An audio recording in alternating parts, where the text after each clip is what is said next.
digne, Seigneur, de recevoir la gloire, l'honneur, la louange. Tout est à toi.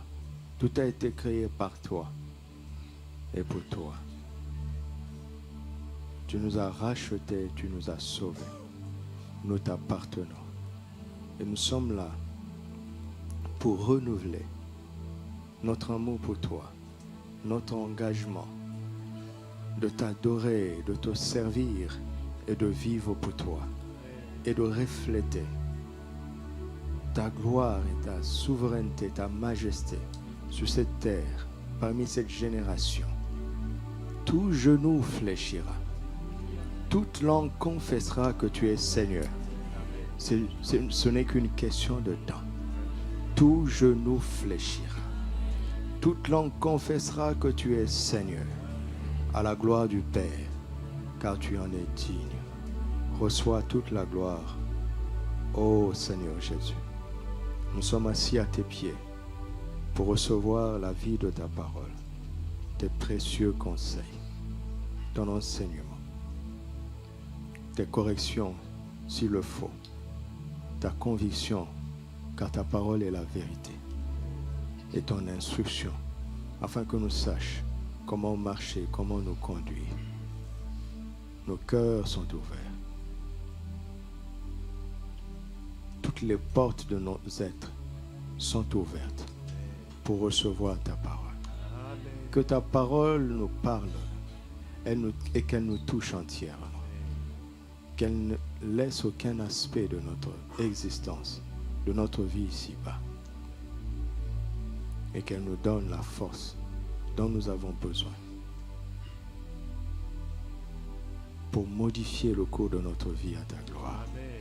Au nom de Jésus, Amen. Amen.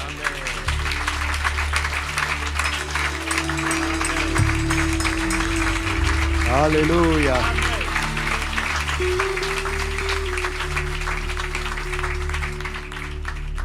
Asseyons-nous dans sa présence. Je dois changer, c'est ça?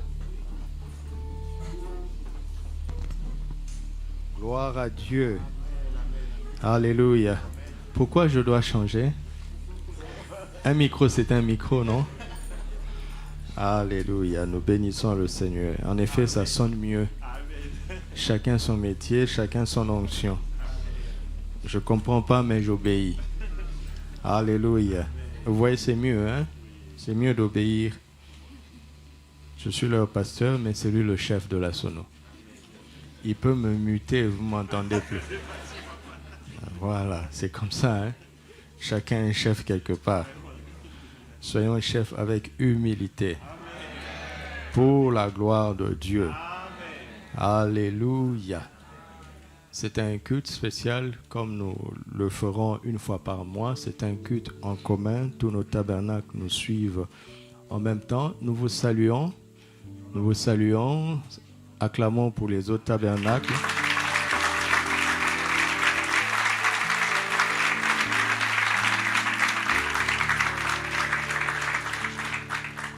Nous sommes dans l'unité de l'esprit et en connexion technique par la grâce de Dieu.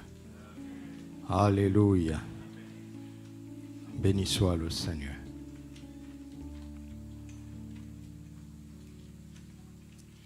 Nous allons lire 1 Roi chapitre 3, le verset 10. Est-ce que la fiche de la déclaration prophétique du mois est disponible?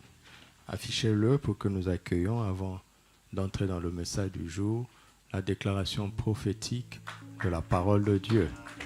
Alléluia. Le mois de février est pour nous le mois du triomphant de la foi, de l'amour et de l'autorité en Christ. Amen. Merci Seigneur.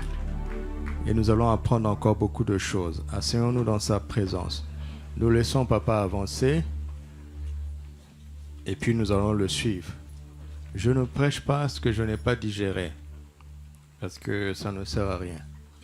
Il faut que je suive l'enseignement, que je regarde ma propre vie, que je résolve ce que je dois résoudre, que je me répande là où je dois me repentir et que je sois sûr d'avoir compris. Et après, je me tiens encore dans sa présence pour sentir la portion dont nous avons besoin sur le plan local. Amen. Avec l'assurance que tout le monde écoute directement aussi, n'est-ce pas? Nous nous connectons le mercredi pour suivre tous ensemble l'enseignement de notre pasteur et notre père spirituel, Papa Mamadou Philippe Karambiri. Alléluia. 1 Roi chapitre 3 verset 10, disais-je, 1 Roi chapitre 3 verset 10. Dieu est le même, vous savez, il ne change pas. Le Dieu de l'Ancien Testament, c'est le même que le Dieu du Nouveau Testament. Et l'Ancien Testament n'est pas à négliger, hein. Il nous permet de connaître Dieu. C'est très, très, très important. Verset 10. Cette demande de Salomon plut au Seigneur. Amen. Cette demande de Salomon plut au Seigneur. Cette demande, Salomon a demandé quelque chose à Dieu et cela a plu à Dieu. Avant même qu'on parle d'exaucement, on parle du plaisir que Dieu a éprouvé à la demande d'un homme. Vous réalisez ça? Que la demande, que ta demande suscite du plaisir à Dieu. Que ma demande suscite du plaisir à Dieu, ça c'est extraordinaire. Cette demande de Salomon plut à Dieu. C'est pourquoi ce matin, par la grâce de Dieu, nous parlons d'une prière agréable à Dieu. Une prière agréable à Dieu. Pourquoi la demande de Salomon a-t-elle plu à Dieu? Pourquoi? Qu'est-ce que nous pouvons apprendre de Salomon pour que nos demandes plaisent toujours à Dieu? Est-ce que lorsque tu t'approches du Père pour lui demander quelque chose, tu es concentré sur toi, sur quoi? Sur l'exaucement ou sur son plaisir?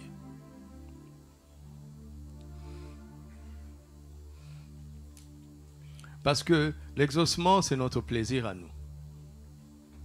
Mais la qualité de notre demande peut donner de la joie à Dieu notre Père. Et ça, c'est quelque chose sur lequel il est bon que nous puissions nous arrêter.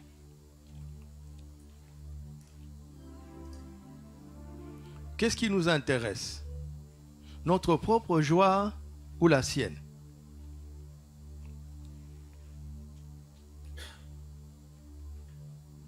Dieu fait lever le soleil sur les méchants et sur les justes. Tout ce que les hommes ont sur la terre vient de Dieu. C'est Dieu qui leur donne. Il donne même aux athées. N'est-ce pas?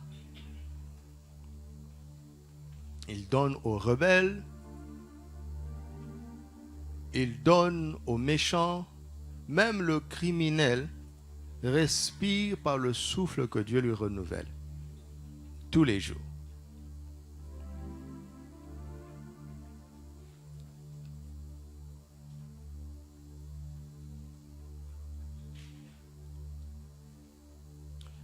Qu'est-ce qui a fait que la demande de Salomon a été agréable à Dieu? Nous lisons la suite. Cette demande de Salomon plut-elle à Dieu?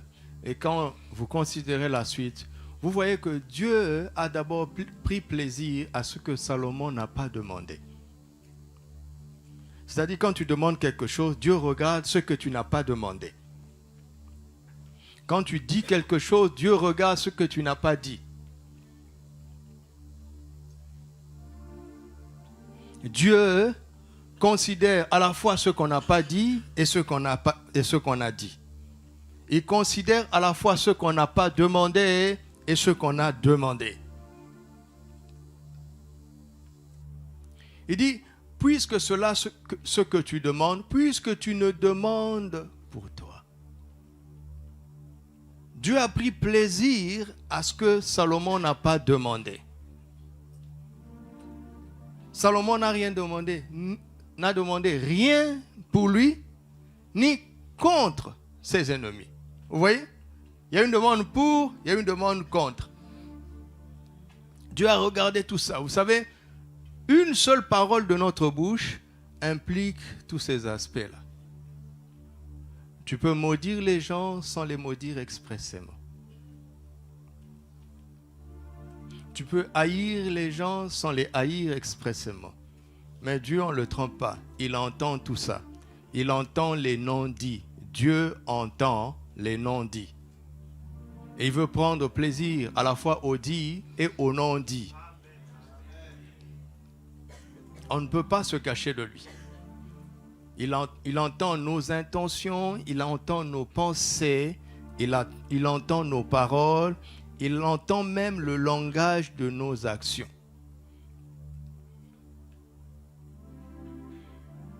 On parle aujourd'hui du langage corporel. C'est-à-dire, ceux qui ont étudié cela peuvent entendre beaucoup de choses. Pas à partir de ce que tu dis, mais à partir de ce que ton corps exprime. Ton corps exprime quelque chose. Par exemple, si j'esquisse un sourire, tu peux penser que je suis content de toi, pas Dieu. Au-delà du sourire, regarde mon cœur. Il sait s'il y a une cohérence entre l'expression de mon visage et l'état de mon cœur. Donc si tu souris à quelqu'un alors que tu le détestes, Dieu entend un hypocrite.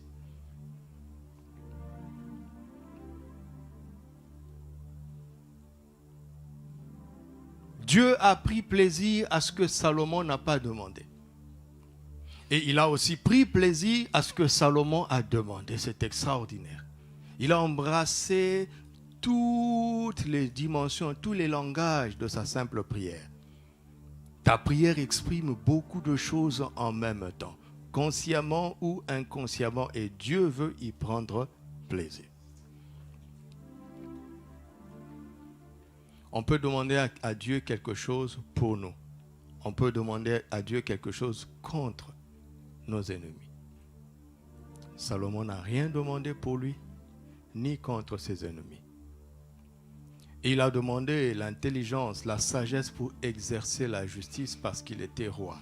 C'est extraordinaire comment il était en plein dans l'enseignement du Seigneur. Le royaume, la justice. Sans avoir lu Matthieu, parce que Matthieu n'était ni né, il n'était pas encore né, Jésus n'était pas encore incarné, ce n'était pas écrit. Mais l'esprit qui va inspirer toutes ces choses est éternel. Il était déjà présent du temps de Salomon.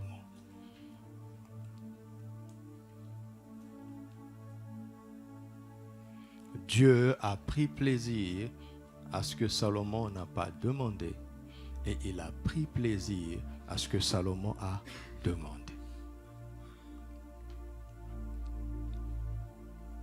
Pourquoi?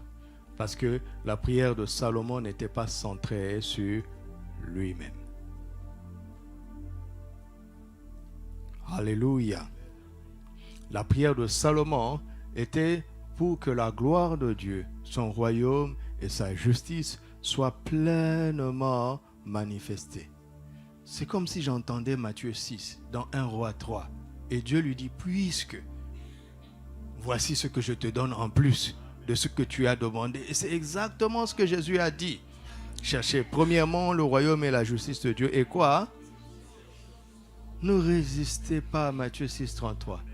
C'est l'une des paroles les plus puissantes et les plus concrètes de la vie. Alléluia. J'ai dit qu'il ne faut pas avoir des projets. Il ne faut avoir que des projets de Dieu. Je vais nuancer. Quand à la fin j'ai parlé de la sagesse et que j'ai dit que celui qui ne prend pas soin des siens est pire qu'un infidèle, ça veut dire que tu dois avoir des projets pour tes enfants. Tu dois avoir des projets pour ta famille. Ça, c'est dans le cadre de la responsabilité. Alléluia. D'ailleurs, si tu entres dans les projets de Dieu vont bénir ta descendance et de génération en génération. Ne vous compliquez pas la vie. Acceptez la parole de Dieu. Ne résistez pas sous prétexte que vous êtes intelligent.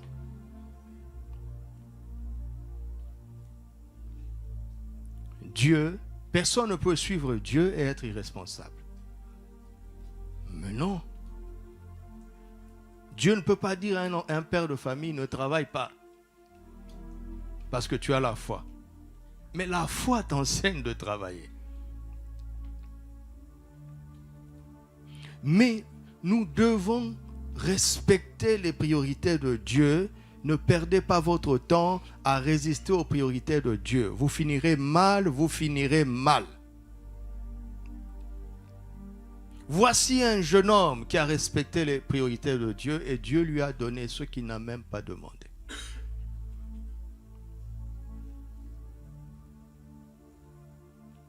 Alléluia. Alors la question, qu'est-ce qui plaît à Dieu? Parce que si je sais ce qui plaît à Dieu et que j'applique cela à ma prière sera agréable à Dieu. N'est-ce pas? Soyons simples. Moi, je sais ce que j'essaie de faire toujours. D'être simple dans ma vie, dans les choses de la vie et surtout avec la parole de Dieu. Chacun d'entre nous ici a une idée selon laquelle il pense que si je prie ainsi, si je fais ceci, Dieu sera content. Qui t'a dit que Dieu sera content? Pour que tu saches ce qui plaît à quelqu'un, tu dois le connaître. N'est-ce pas? On parlait dernièrement comment les parents vont faire une grande fête d'anniversaire pour un enfant de 3 ans. En fait, la fête, c'est pour les parents eux-mêmes. On a invité les adultes. C'est eux qui mangent.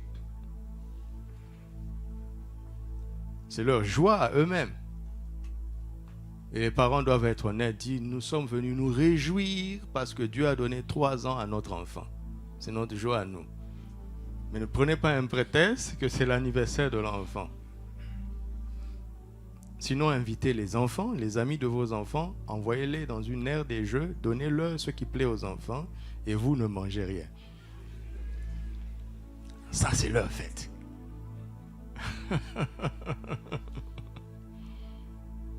Qu'est-ce qui plaît à Dieu? Comment le savoir?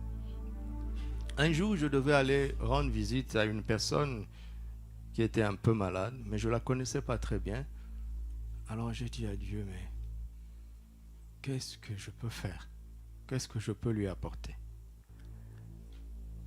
Je me suis dit, je ne dis pas que le Seigneur m'a parlé, je me suis dit, je vais lui acheter des fruits.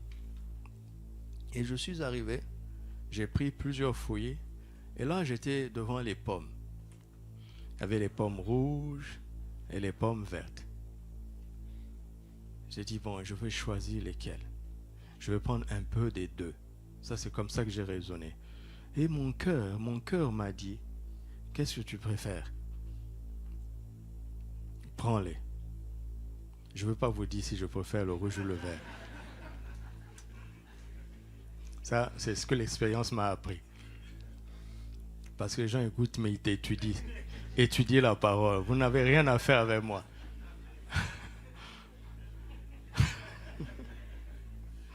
Donc j'ai pris la couleur qui me plaît. J'aurais pu prendre un peu des deux, n'est-ce pas? Mais j'ai obéi dans mon cœur. Et j'ai apporté et la personne m'a dit, ah, waouh! En tout cas, c'est la couleur des pommes que je préfère. L'autre couleur, là, je ne supporte pas. Il n'aurait pas mangé. Mais je donne juste cet exemple. Et je me suis dit, est-ce que dans la vie, on doit offrir ce qui nous plaît à nous? Ça ne marche pas toujours. Quand tu veux faire plaisir à quelqu'un, tu dois te soumettre à ce qu'il aime. Nous nous faisons plaisir à nous-mêmes sous prétexte que nous voulons faire un cadeau. C'est très égoïste. Vous pouvez être égoïste en faisant du bien.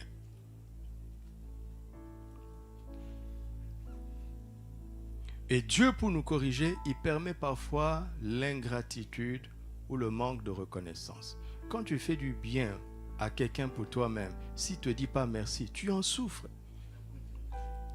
N'est-ce pas? Pourquoi tu en souffres? Tu as déjà donné. S'il ne dit pas merci, c'est son problème. Il faut toujours dire merci. Mais s'il ne dit pas merci, pourquoi tu dois en souffrir? Qu'est-ce que Dieu aime? Qu'est-ce qui lui est agréable? Pour que j'adapte ma prière à cette chose-là. Et je sais que si ma prière s'aligne sur ce qui est agréable à Dieu, ma prière sera forcément agréable à Dieu. Est-ce que c'est simple? Est-ce que c'est juste ce que je dis? Si Dieu aime ça et que je prie pour ça, Dieu aimera ma prière. Qu'est-ce qui est agréable à Dieu? Comment le sait-on? Hébreux 11, verset 6. Or, récitez, sans la foi, il est impossible d'être agréable à Dieu. Car il faut que celui qui s'approche de Dieu croit que Dieu existe. Le verbe est faible. Que Dieu est réel. Et qu'il ce qui... L'information déjà qui est ici, c'est que pour être agréable à Dieu, il faut quoi? Avoir la foi. C'est ça l'information. Je comprends maintenant. Vous savez, Jésus est vraiment Dieu fait chair. Quand est-ce que tu vas arrêter? Tu es en train de me prendre en photo, non? Tu es en train de faire quoi? Des captures, hein? Ok, merci. Mais ça me distrait un peu. Essaie d'être un peu discret. Mais continue ton travail. Jésus a dit, Matthieu 21, 22, tout ce que vous demanderez avec foi par la prière vous sera accordé. Vous le recevrez. Donc Jésus nous demande, si nous voulons demander quelque chose, il nous conseille de le demander avec foi. Donc si je demande avec foi, ma demande sera agréable à Dieu.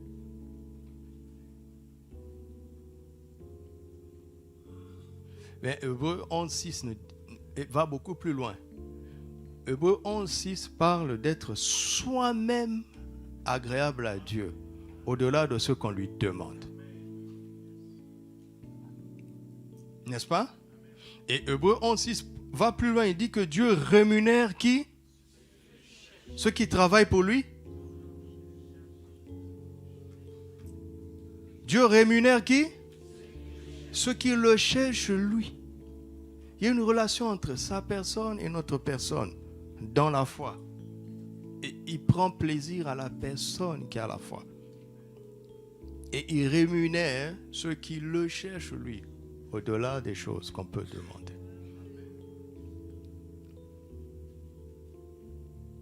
Dans Genèse chapitre 4, à partir du verset 3, on dit que Dieu a approuvé, l'Éternel portant un regard favorable sur Abel et sur son offrande. Et il ne porta pas un regard favorable sur Caïn et sur son offrande. Quand on apporte une offrande à Dieu, vous savez que la prière est aussi une offrande. Vous le savez, n'est-ce pas? C'est une offrande. Quand on apporte une offrande à Dieu, Dieu ne regarde pas d'abord à l'offrande. Il regarde à la personne qui l'apporte.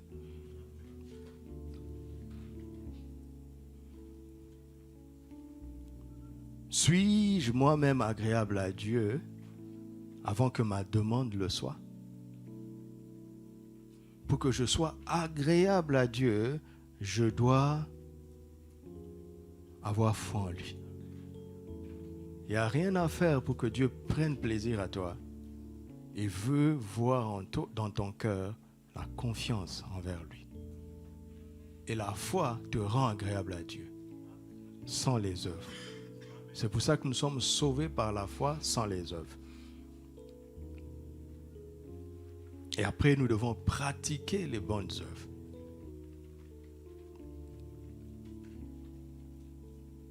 Premier élément, c'est la foi qui nous rend agréable à Dieu, n'est-ce pas? Et si notre prière est faite dans la foi, cette prière sera agréable à Dieu.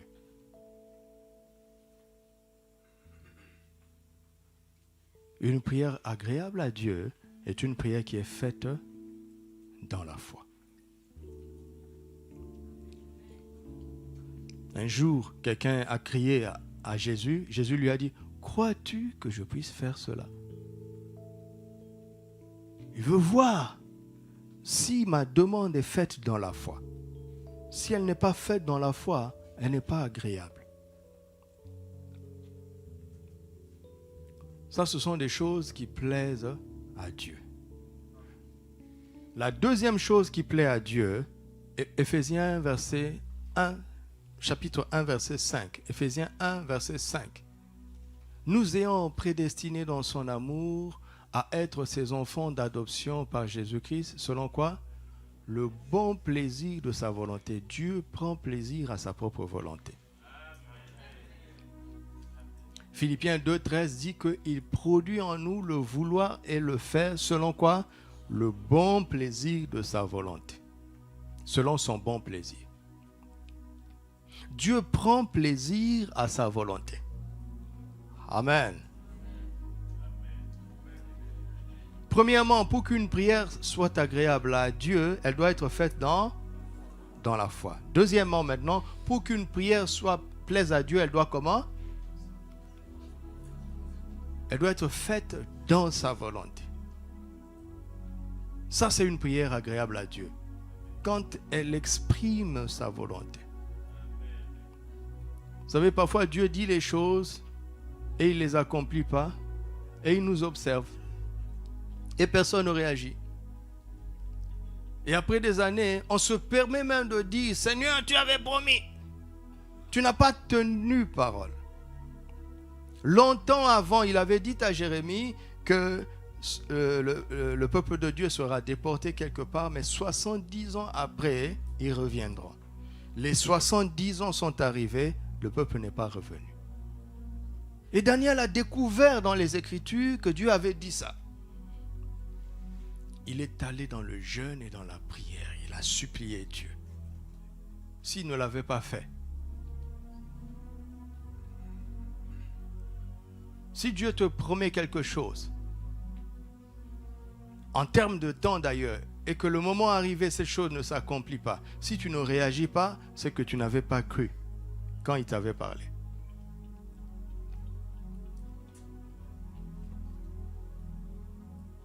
Ce n'est pas que Dieu n'ait pas tenu parole, c'est nous qui n'avons pas eu la foi.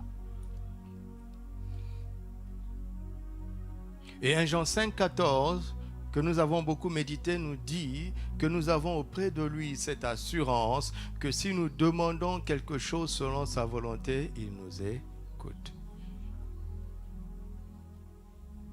Et ainsi de suite. Dieu prend plaisir à une prière faite dans sa volonté. Alléluia.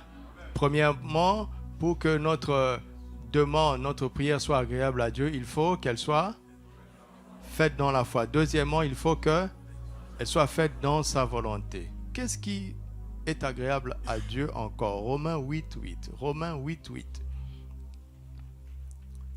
Romains 8, 8. Or, ceux qui vivent selon la chair ne sauraient plaire à Dieu. Amen. Ceux qui vivent selon la chair ne sauraient plaire à Dieu. Donc, Dieu ne prend pas plaisir à une prière charnelle. Il n'y prend pas plaisir. Si les motifs de la prière sont charnels, Dieu n'y prend pas plaisir. Pour qu'une prière soit agréable à Dieu, premièrement, elle doit être Deuxièmement, elle doit être. Troisièmement, elle doit être spirituelle. Inspirée par le Saint-Esprit, non par les désirs de la chair. Pendant longtemps, quand Anne allait au temple, sa prière, c'était que Dieu intervienne à cause de sa rivale qui l'a mortifiée, année après année, parce qu'elle n'avait pas d'enfant.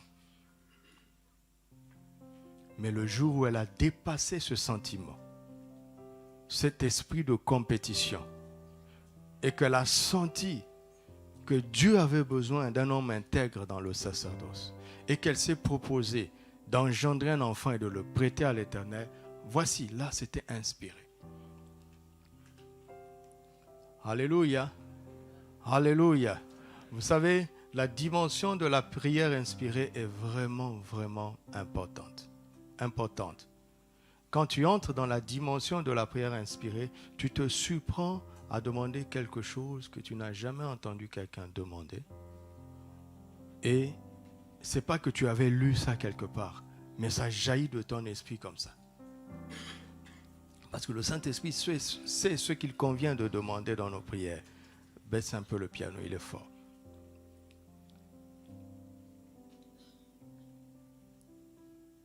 Vous m'entendez?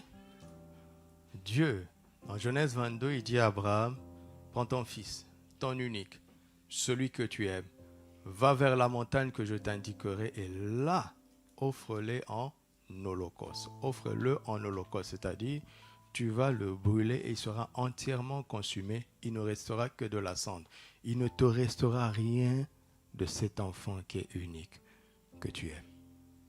Rien. C'est ça l'holocauste. Les autres offrandes, par exemple la dîme, je ne comprends pas pourquoi les gens souffrent de la dîme. 9 c'est pour toi, 1 c'est pour Dieu, sur 10. Comment tu vas arriver à l'holocauste si la dîme déjà te fait souffrir?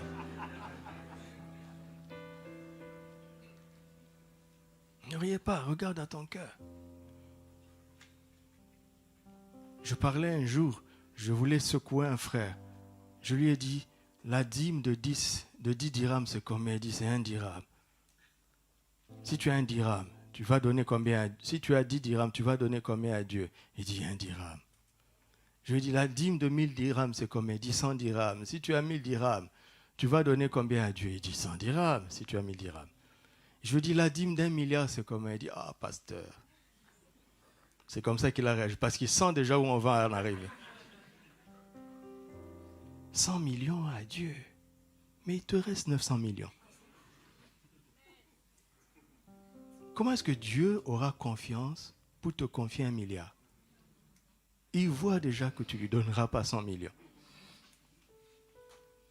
Tu vois, toi tu regardes à 100 millions.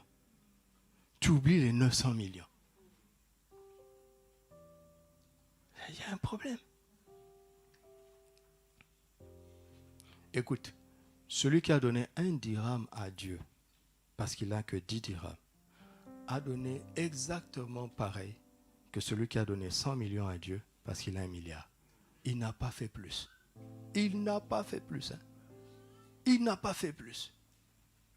Et celui qui a 10 dirhams, qui a donné 2 dirhams à Dieu, a donné plus que celui qui a donné 1 million alors qu'il a 1 milliard.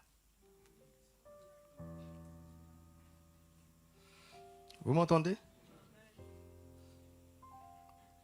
C'est pour ça qu'on ne compare pas les offrandes ici. Parce que la valeur de ton offrande n'est pas dans ce que tu donnes, mais dans ce qui te reste après que tu aies donné. Et c'est ça la valeur de ton offrande.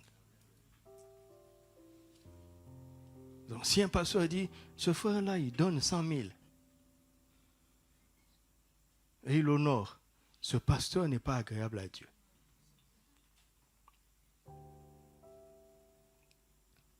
Et il n'aime pas ce frère-là.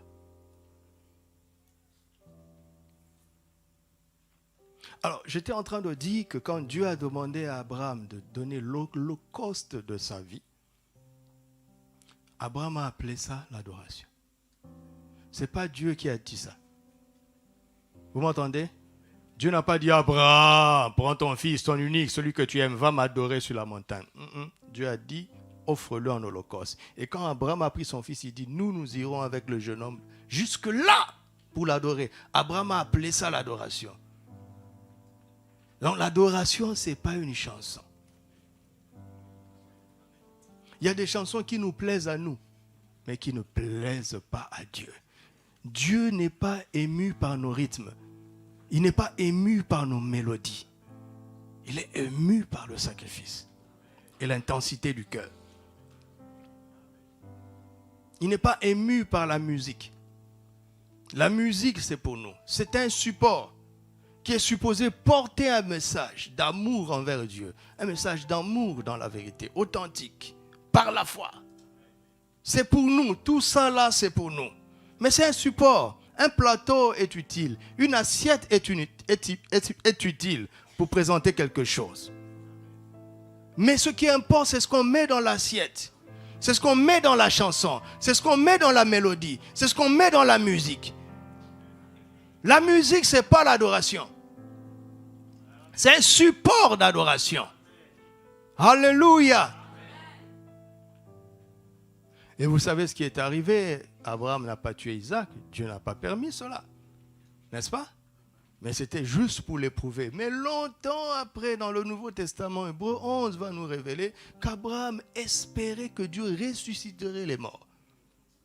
Abraham était prêt à tuer son fils, mais ce n'est pas un sacrifice du genre tu égorges l'enfant. Non, c'est un holocauste. On égorge l'enfant.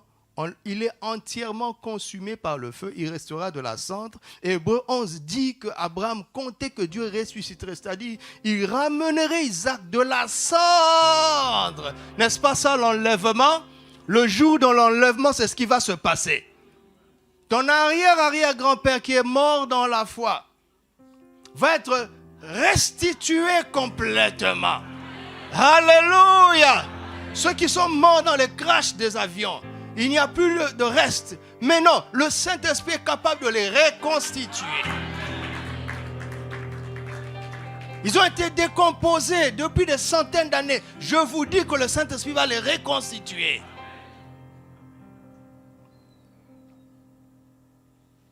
Mais vous savez quoi? De Genèse 1 en Genèse 27, Dieu n'avait jamais ressuscité personne. Où est-ce qu'Abraham a appris ça? C'est ça la prière inspirée. Ta bouche va dire quelque chose qui te tonne. Pendant que tu es en train de prier, toi-même tu es surpris parce que ta bouche dit. Mais ça, il faut être dans l'esprit. Ceux qui sont charnels n'entrent pas là-bas. Ceux qui demandent des bonbons ne prieront jamais dans cette dimension. Jamais. Jamais.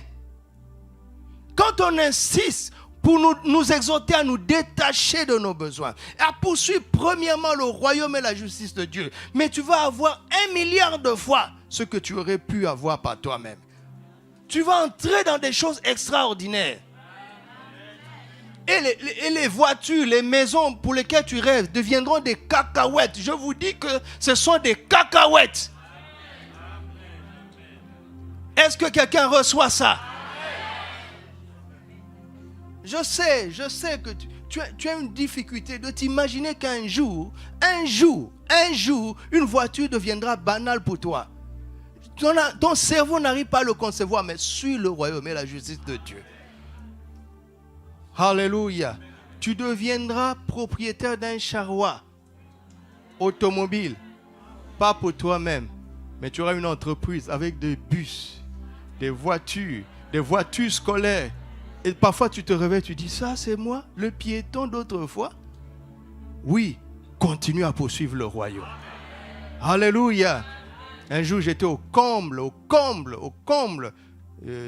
de la situation sociale. J'avais même pas l'argent du bus, 3 dirhams à l'époque. J'avais même pas. Je suis allé à l'église à pied, je revenais à pied. Un pasteur. Et ce jour-là, j'ai eu la honte de ma vie. Parce qu'à la fin de la réunion, c'est la réunion du soir. Et les frères disent, pasteur, on va ensemble, on rentre ensemble. Comme ça, on ira à l'arrêt, on va prendre le bus ensemble. Mais moi, je n'ai pas l'argent du bus. Donc, j'ai été obligé de me dérober, de trouver de prétextes pour qu'il s'en aille. Ou bien toi, tu dis, bon, tu es pasteur, allons-y, quelqu'un va payer pour toi. Tu es sûr? Tu es sûr qu'ils vont payer? Et pourquoi tu comptes sur les hommes? S'ils payent, c'est bien pour eux, mais tu ne dois pas compter sur ça. Et puis la distance était accessible à pied. Je n'avais pas besoin de m'humilier, de demander 3 dirhams. Je pouvais marcher. Tu peux marcher toi aussi. Mais ce qui m'a fait mal, c'est que ce jour-là, à la fin d'une réunion du soir, j'ai usé de ruse. Ça ne m'a pas fait plaisir. Je suis chrétien, pasteur, et je vais user de ruse. C'est pas bon. J'ai dû mentir pour les laisser partir. Parce que je savais que je n'avais pas d'argent. Et ils sont partis. J'ai prétexté que j'avais quelque chose à faire. C'était faux, je n'avais rien à faire. Je vous parle de moi. Vous ne faites jamais ça. Vous êtes trop propre. Soyez propre. Hein? Soyez propre. Et ne faites jamais ça. Si vous le faites, arrêtez de faire ça. Ce n'est ni bon pour vous, ni bon pour moi. C'est bon. La ruse n'est bonne pour personne. La ruse, c'est le caractère du diable. On doit détester ça. Tu es fils du diable? Moi, je ne le suis pas. Je refuse d'user de ruse. Je refuse de me tirer d'affaire par le mensonge ou la ruse. Non, non, non, je ne suis pas fils du diable. Refuse ça toi aussi. Alors ils sont partis. Je suis resté longtemps pour être sûr qu'au coin de la rue, je ne les rencontrerai pas. Et j'ai pris ma route. Le sentier, j'allais à pied. Et à un moment, la tristesse m'a envahi. J'ai dit, Seigneur, Seigneur, tu ne peux même pas payer le bus à ton serviteur. Et l'onction est descendue sur moi. Je n'exagère pas. L'onction est descendue sur moi sur ma route de piéton. Et j'ai entendu la voix du Seigneur dans mon cœur. Il m'a dit, les jours viennent où tu prendras plus l'avion que le bus. Attends, n'acclame pas. J'ai commencé à rire. Il dit, là je commence à délirer. Tu vas passer du bus à l'avion? S'il m'avait dit, je vais te donner une voiture dans 3 mois, j'allais accepter. Non, Dieu a fait un grand écart. Un grand écart. Cette année, j'ai pris plus l'avion que le bus. Je n'ai pas pris le bus une seule fois. J'ai pris l'avion quelques fois. Ça s'est accompli. Dieu ne ment pas. Hein? Il ne flatte pas les gens. Ce qu'il dit, le dit vraiment. Alléluia. Même si j'ai pris l'avion une seule fois et que j'ai pris le bus 0 fois, la parole s'est accomplie. Ce que Dieu te dit, s'il le dit vraiment, ça va s'accomplir. Alléluia. La prière inspirée, elle est comme ça. C'est le Saint-Esprit qui prie à ta place par ta bouche. Et tu deviens spectateur de ta prière parce que tu sais que jamais tu n'aurais demandé ça.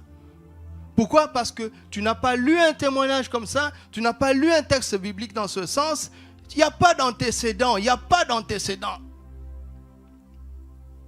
Il n'y avait pas eu de résurrection de mort jusque-là. Mais Abraham a espéré que Dieu ressusciterait Isaac, la cendre. N'oubliez jamais ça. Hein? N'oubliez jamais ça. C'est pour ça que Dieu l'appelle le père de la foi. Il y a quelques années, j'ai fait une étude, j'avais partagé un petit peu en séminaire ici.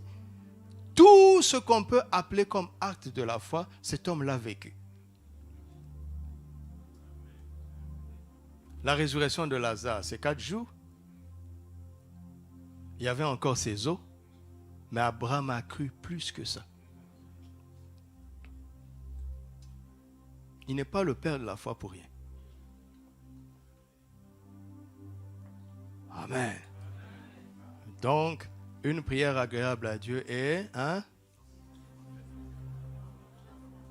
1, 2, 3. Elle est spirituelle.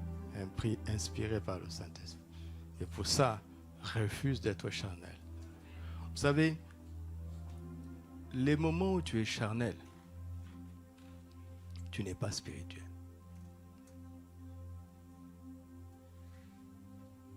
Tu t'amuses à être charnel pendant 15 minutes, tu passes à côté de 15 minutes d'inspiration probable.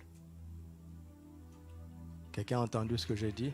Parce qu'on ne sait pas quand l'inspiration vient. Il faut être prêt tout le temps. Ne jouons pas avec la vie charnelle. Alléluia.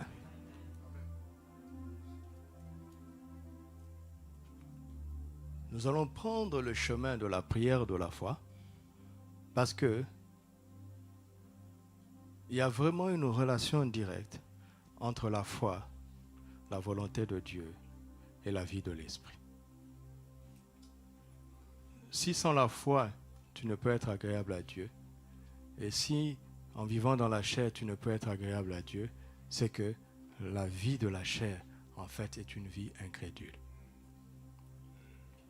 Je m'explique. Regarde.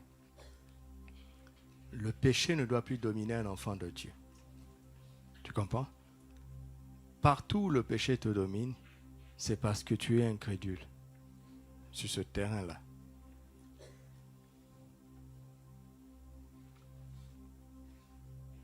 Partout où le monde te domine, c'est parce que tu es incrédule. Parce que la victoire qui triomphe du monde, c'est notre foi.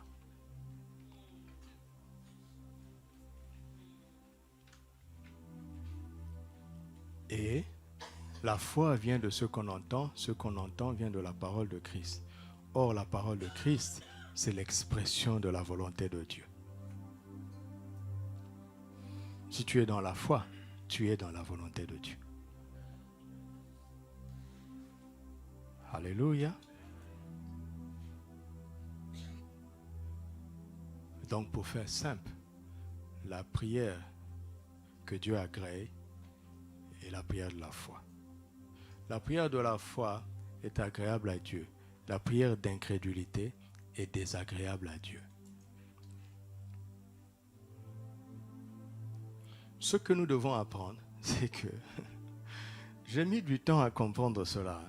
Vous savez, j'ai grandi, par exemple chez nous, on dit quand quelqu'un est né de nouveau, je ne sais pas si ça a changé, parce que ça fait longtemps que j'ai quitté le pays, je n'y vais que pour quelque temps. À notre époque, pour dire que quelqu'un est né de nouveau, on disait deux choses. On disait, soit il est devenu un frère. Je traduis l'expression en lingala. Il est devenu un frère, ou bien il prie. Oui. Ah, ce frère-là, il prie. Maintenant, il prie maintenant, ça veut dire qu'il est né de nouveau. Ça fait que quand tu grandis dans un environnement comme ça, tu penses que le fait que quelqu'un prie, il est dans la foi.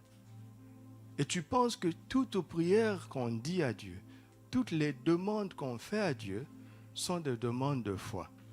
Non. Et j'insiste sur cela pour toi et pour moi. Ce n'est pas parce que tu pries que tu as la foi. Ce n'est même pas parce que tu demandes que tu as la foi. Parfois, dans la vie, parfois on demande juste pour essayer.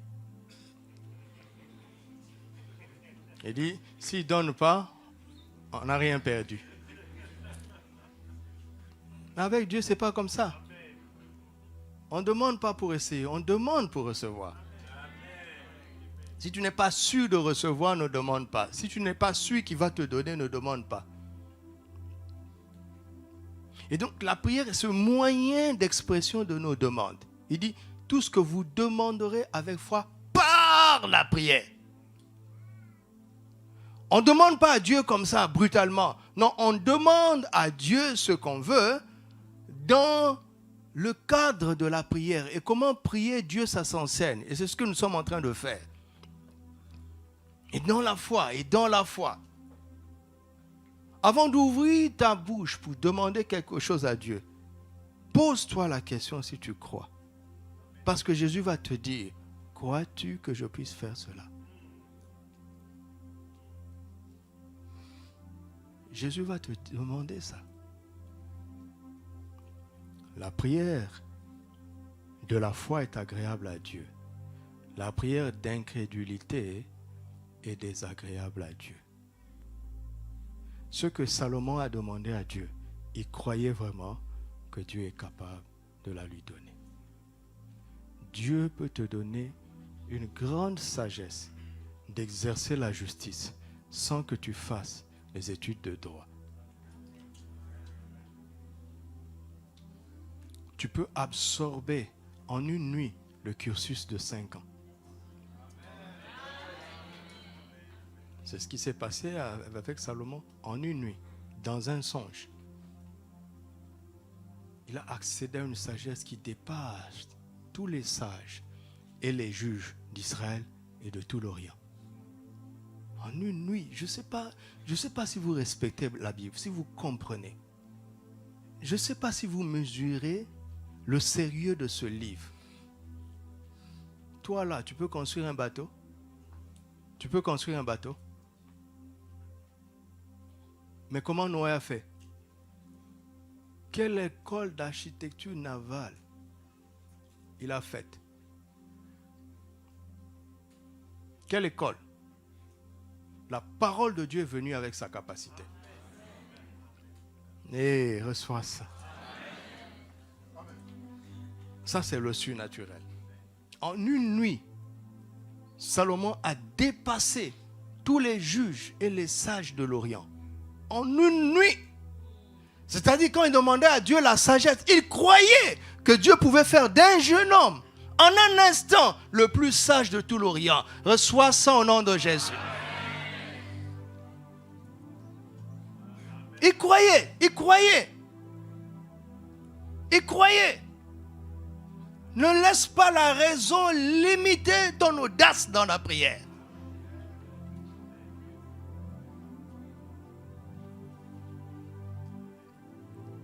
Pour vous aider un peu, je suis heureux de ce qui se passe dans la Coupe d'Afrique des Nations. Pas à cause des pays qui sont qualifiés, ça ne m'intéresse pas, mais de la qualité qui commence à monter.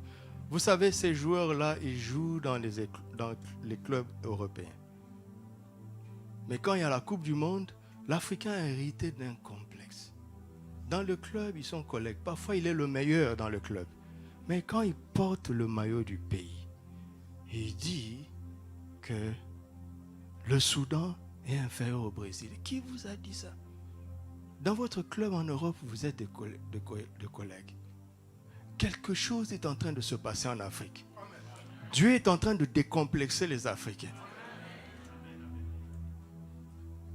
Vous entendez? Pourquoi je dis ça? Parce que si ton intelligence n'est pas renouvelée, il y a des choses que tu demandes, tu n'oseras pas demander à Dieu. On va voir ça à la fin. Tu n'oseras pas. Tu n'oseras pas. On a fait un test. On a pris un petit Africain au village. On lui a dit, dessine une souris. Et on a pris un petit Américain du même âge. On lui a dit, dessine une souris. Devine, qu'est-ce qu'ils ont dessiné? Le petit Africain a dessiné vraiment la souris. Le petit Américain a dessiné la chose qu'on utilise pour l'ordinateur.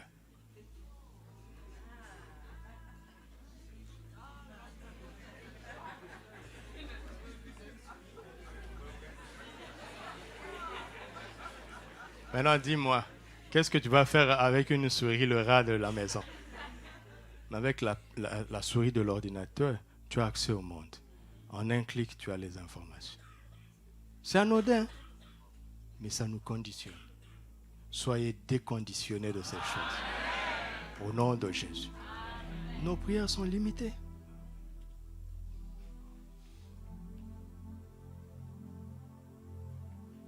Ce n'est pas parce que tu pries plus que eux. Quelle est la qualité de tes prières? Qu'est-ce que tu demandes à Dieu? Et on n'a pas besoin de vivre en Occident pour sortir de ça. Dieu, Jésus est en train de te dire, laisse tomber le pain. C'est trop peu. Demande mon royaume. Demande ma justice. le royaume de Dieu est plus que le royaume des hommes. Mais Jésus te dit de demander ça. Est-ce que tu comprends? Tu comprends là où il veut nous emmener? Est-ce que tu comprends là où il veut nous emmener? Est-ce que tu comprends? Ce n'est pas interdit de demander du pain. Ce n'est pas interdit. Regarde, si tu demandes 100 dirhams, tu auras tout ce que 100 dirhams peut acheter. Si tu demandes 1 million, tu auras ce que 100 dirhams peut acheter. C'est ce que Jésus essaie de faire.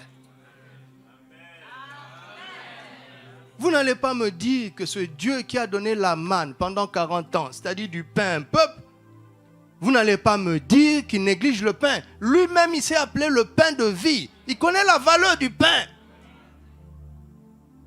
Mais il veut t'emmener à un niveau où ça, tu ne demandes plus. C'est des cacahuètes. Est-ce que tu m'entends? Que Dieu donne ça à certains au milieu de nous. Alléluia. Tu vas loger des gens au nom de Jésus. Tu vas construire des appartements. Et tu vas offrir 2 ans, 3 ans de loyer à tes frères. Alléluia. Ton cadeau de mariage à un frère, c'est 1 année de loyer. Au nom de Christ Jésus. 2 ans de carburant. Au nom de Christ Jésus. Une assurance maladie. Au nom de Christ Jésus. Et les gens ne prieront plus pour certaines choses grâce à toi. Au nom de Christ Jésus. Ça, c'est l'amour. Ça, c'est l'amour. D'espérer avoir plus pour aider les gens, c'est l'amour. Ce n'est pas l'orgueil, ce n'est pas l'opulence. C'est l'amour. Je suis heureux quand je sais qu'il faut pour aider les gens. Je suis heureux, je suis comblé. Et je prie, Dieu, donne-moi davantage pour faire du bien. Car Jésus allait de lieu en lieu, de village en village, rien que pour faire du bien. Ça, c'est l'amour. Ça, c'est l'amour. Ça, c'est l'amour. Ça, c'est l'amour, Seigneur. Élargis nos cœurs, Seigneur. Élargis nos cœurs. Mais si tu veux juste grossir tes comptes en banque, c'est la folie. Tu vas faire quoi avec? Et je dois répéter, insister, insister, insister. Je répète, tu n'as pas besoin de 20 chaussures. Tu vas faire quoi avec? Regarde autour de toi, les gens n'en ont pas. Partage. Quand ça va s'user, Dieu va t'envoyer d'autres. Partage. Ne laisse pas les chaussures moisir dans ta maison, c'est la malédiction. Ne laisse pas la nourriture pourrir dans ta maison, c'est la malédiction. Il y a des gens qui meurent de faim. Partage. Partage. Partage.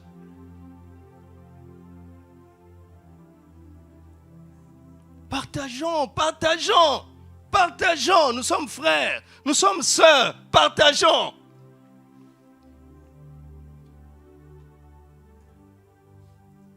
Tu as une voiture, tu quittes ta maison. Vous n'êtes que 2, il y a 3 places. Mais il y a des frères dans votre quartier. Empêche-les de payer le taxi. Prends-les, attends-les. Coordonnez-vous le samedi soir. Et le 12 dirhams de taxi, il met dans le panier des offrandes. Ou bien il donne à Sarepta. Ça, c'est l'amour. Et on résout beaucoup de problèmes comme ça. Au lieu de venir ici avec une voiture vide, tu es méchant. Tu es méchant. Il y a des frères dans ton quartier. Tu les connais. Et Dieu te teste. Il regarde s'il peut te donner plus.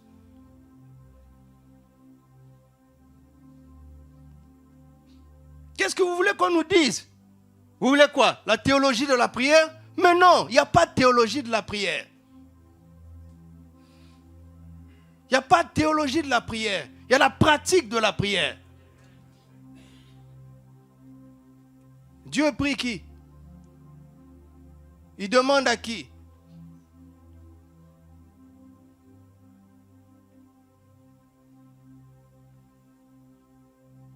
La prière agréable à Dieu, elle est faite dans la foi, selon sa volonté et par l'esprit. Je refuse d'être charnel parce que je ne sais pas quand est-ce que l'inspiration viendra. Je refuse. Je veux être auprès tout le temps. Parce que Dieu peut te parler aux toilettes. Il peut te parler pendant que tu manges. Il peut te parler pendant que tu suis les infos.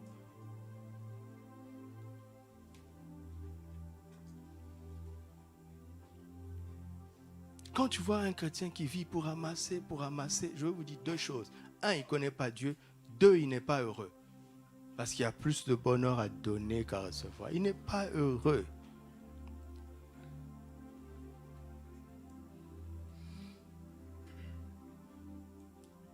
Alléluia.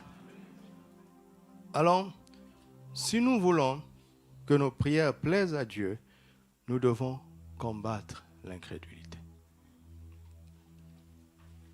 Et nous devons être alertes. Parce que l'incrédulité peut être inconsciente. L'incrédulité peut être voilée. L'incrédulité peut se déguiser en foi. Elle peut se présenter sous forme de foi. Mais c'est une incrédulité déguisée. Je vais vous donner un exemple. Marc chapitre 9, verset 24. Marc chapitre 9, verset 24. Aussitôt le père de l'enfant s'écria, « Je crois, viens au secours de mon incrédulité. » Analysez un peu cette réaction. Analysez un peu. Je crois. Donc j'ai la foi. Viens au secours de mon incrédulité. Je me rends compte, au contact avec toi, que j'ai les deux en même temps. Et la foi et l'incrédulité. Et je me rends compte que sans ton aide, je ne saurais me débarrasser de cette incrédulité. Viens à mon secours. Mais qu'est-ce qui s'est passé pour que ce père réalise son état? C'est ça mon sujet. C'est là où il m'a pris pendant des heures et des heures, jusqu'à ce que la suite que je veux vous dire devienne claire. Si Christ ne confronte pas ton cœur, s'il ne te met pas dans une certaine situation, tu peux être trompé par la foi déguisée. L'incrédulité déguisée sous forme de foi. Remonte, verset 17. Et un homme de la foule lui répondit, « Maître, j'ai emmené auprès de toi mon fils qui est possédé d'un esprit muet. En quelques lieux qu'il le saisisse, il le jette par terre, l'enfant écume, grince des dents et devient tout raide. J'ai prié tes disciples de chasser l'esprit et ils n'ont pas pu. Race incrédule, leur dit Jésus, jusqu'à quand serai-je avec vous? Jusqu'à quand vous supporterai-je? Amenez-le-moi et on le lui amena. Point, arrêtons-nous là. Ici, dans cette scène, l'incrédulité des disciples est révélée. Fais attention. Fais attention. Vous connaissez Jésus, non? Un jour, on a attrapé une femme en flagrant délit d'adultère. Ça veut dire quoi? Ça ne veut pas dire qu'elle était prise flagramment sur un lit d'adultère. Parce qu'un jour, un monsieur a dit, non, monsieur le juge, ce n'est pas en flagrant délit, c'est en flagrant de natte. Ils étaient sur une natte.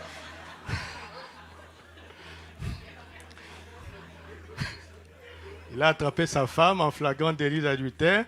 On va au tribunal. Le juge, enfin le procureur annonce que tel a été prise en flagrant délit d'adultère. Monsieur, est-ce que vous confirmez? Il dit non, monsieur. Ce n'est pas en flagrant délit, en flagrant de natte. Ils étaient sur une natte. Non, c'est un délit, pas de lit. Délit. C'est-à-dire qu'elle a été prise flagramment, n'est-ce pas? Ça veut dire quoi? L'homme était là. On ne peut pas prendre quelqu'un en flagrant délit d'adultère s'il est tout seul. Où est passé l'homme? Jésus est fort, hein? Puisque c'était les hommes, il dit, mon gars, vas-y. Parce que le gars là, il a leur dossier aussi. Si vous m'accusez, moi aussi je connais vos dossiers. Tout ça, ils se sont entendus. Ils ne connaissent pas Jésus. Bon, c'était simplement pour vous dire que le péché, quand un péché est révélé quelque part, ça doit nous interpeller, nous tous. Regarde à toi-même. Regarde à toi-même.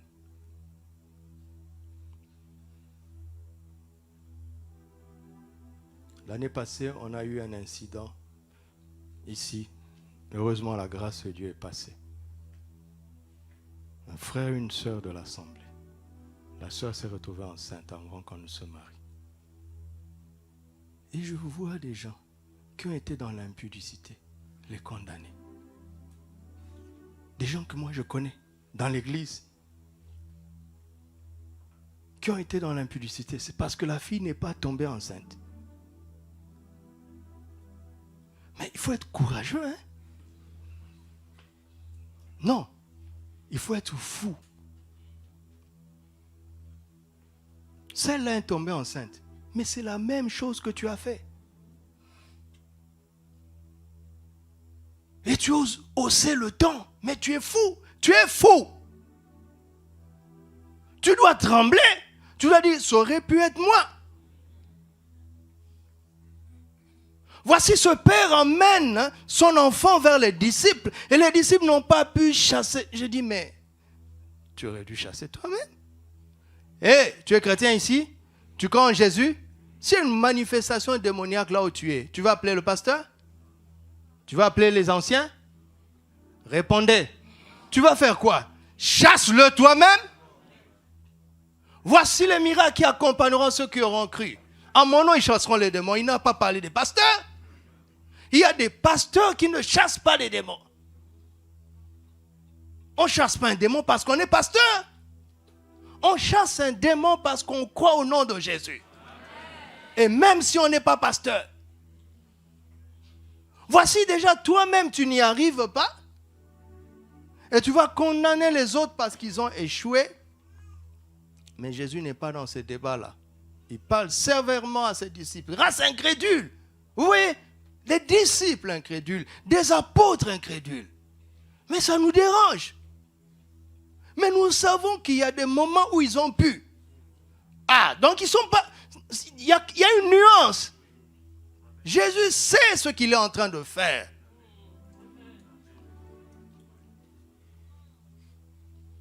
Il sait où il veut nous emmener, nous tous, à partir de cette scène. Il y a des gens qui se sentent forts parce que les autres sont faibles. C'est pas ça la force. Au royaume des aveugles, le borgne est roi. Moi, je ne veux pas être borgne.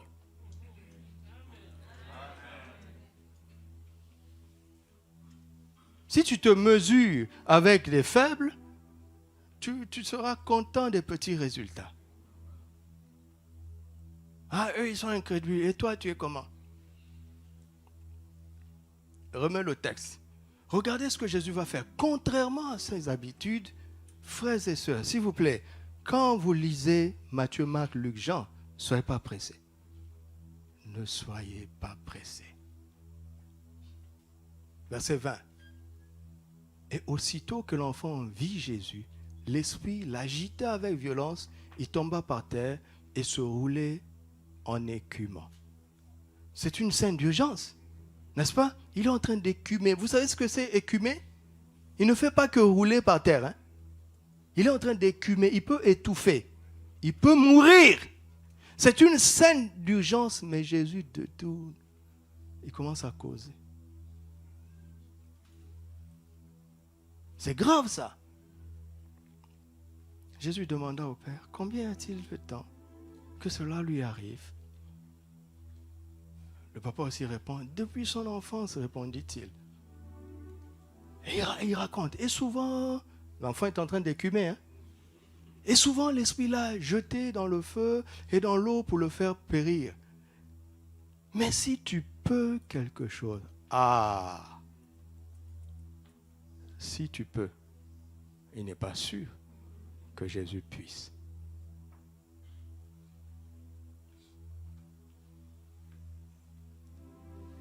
Quand il a emmené son enfant vers les disciples, il était sûr.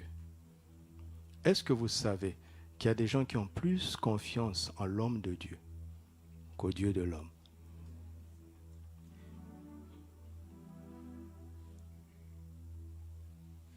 Je vous parle? Il se dit non, je dois voir l'homme de Dieu. Mais le Dieu de l'homme est dans ta chambre. Quand tu es en train de planifier, comment tu vas avoir un billet pour aller, j'allais dire le pays, mais non, j'aime pas, vous allez mal prendre ça. Ce n'est pas mon intention, donc je me tais. Pour aller là-bas, pendant tout ce temps-là, le Dieu de cet homme-là est avec toi. Quand tu es en train de dire, je vais appeler pasteur Arlette, pendant ce temps-là, le Dieu du pasteur Arlette est avec toi.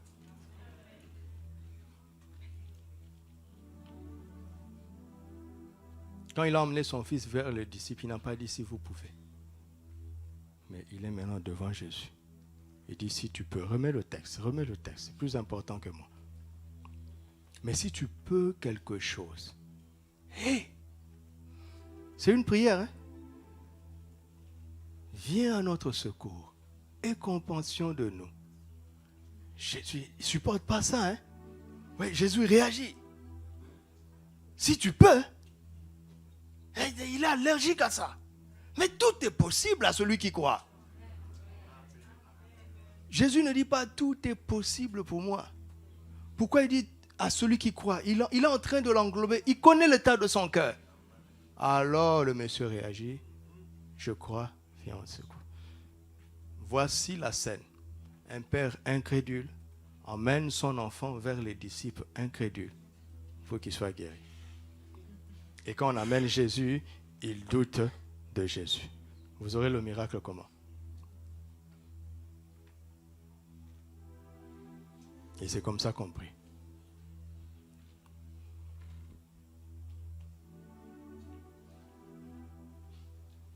Comment voulez-vous avoir le résultat?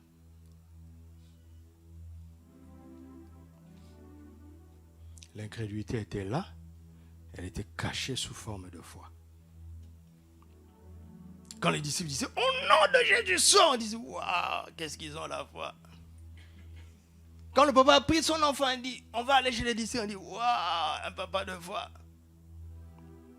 Mais l'incrédulité était tapie quelque part. Vous m'entendez?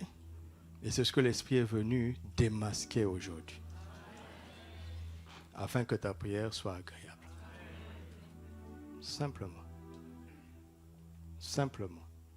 Maintenant, je vais vous montrer les formes par lesquelles l'incrédulité peut se déguiser, se cacher. La première forme, la plus évidente, c'est le doute. Vous m'entendez? Le doute. Allons rapidement. Jacques chapitre 1, verset 5.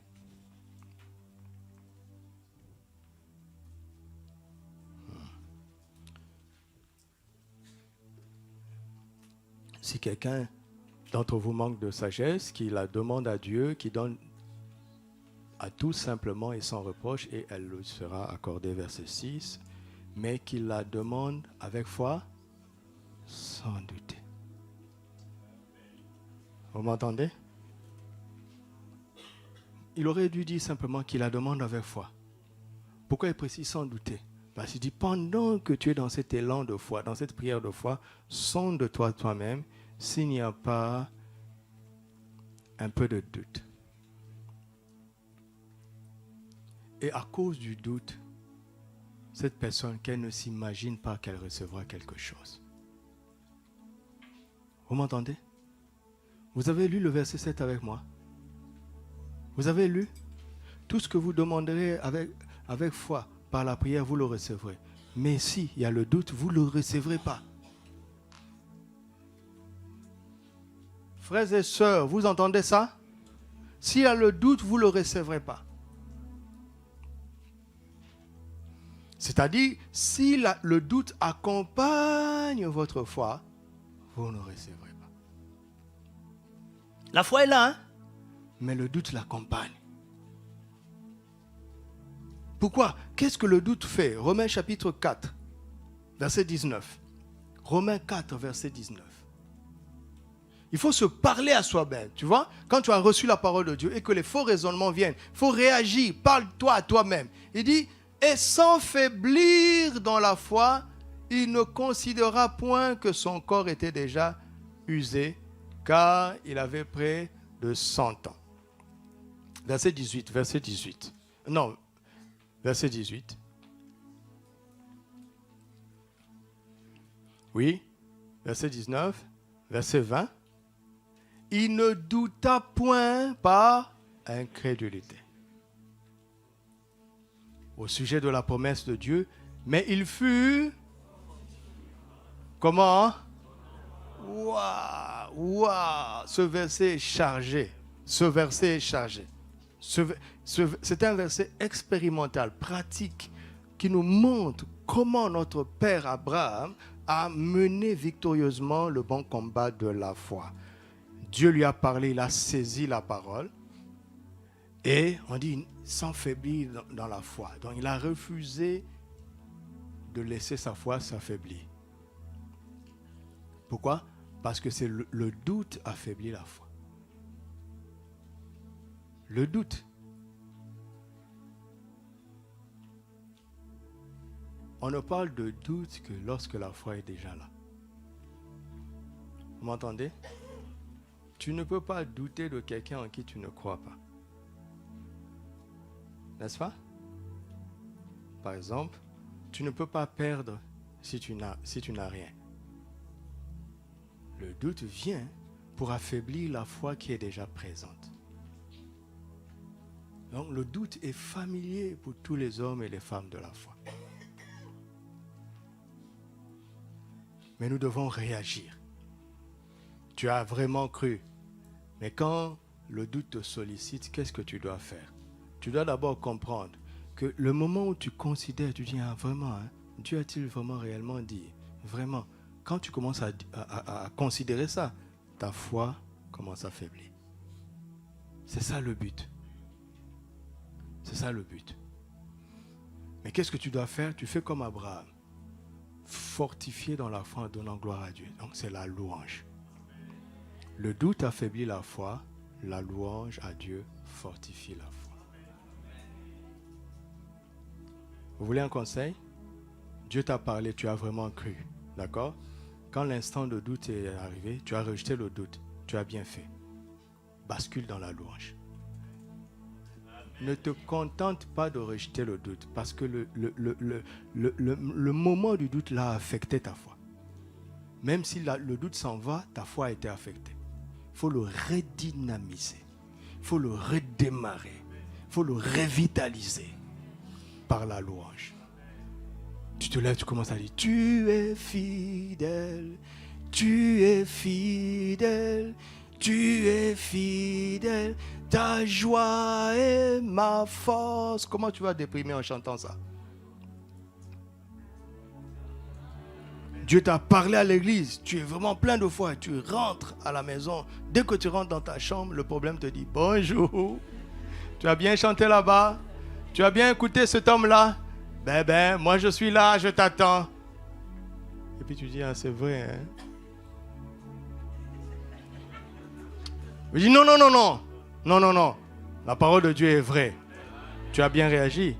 Mais si tu t'arrêtes là, la foi avec laquelle tu as quitté l'église a été affectée.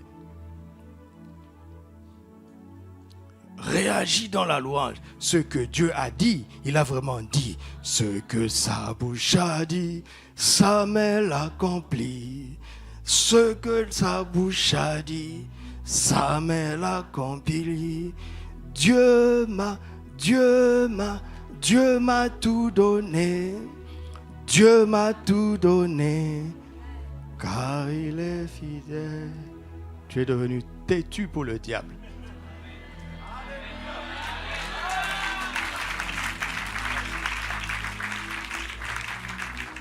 Vous voyez, cette chanson vient d'exercer un ministère en nous. En moi. Je mène le combat de la foi pour ceci. Et l'ennemi veut me faire douter de ceci.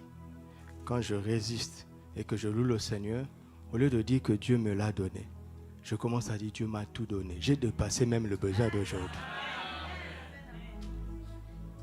Mais là, Satan se gratte la tête. Il dit, mais ce garçon-là, il est comment? Je suis un fils de Dieu. Tu m'entends? Je suis comme mon grand frère Jésus.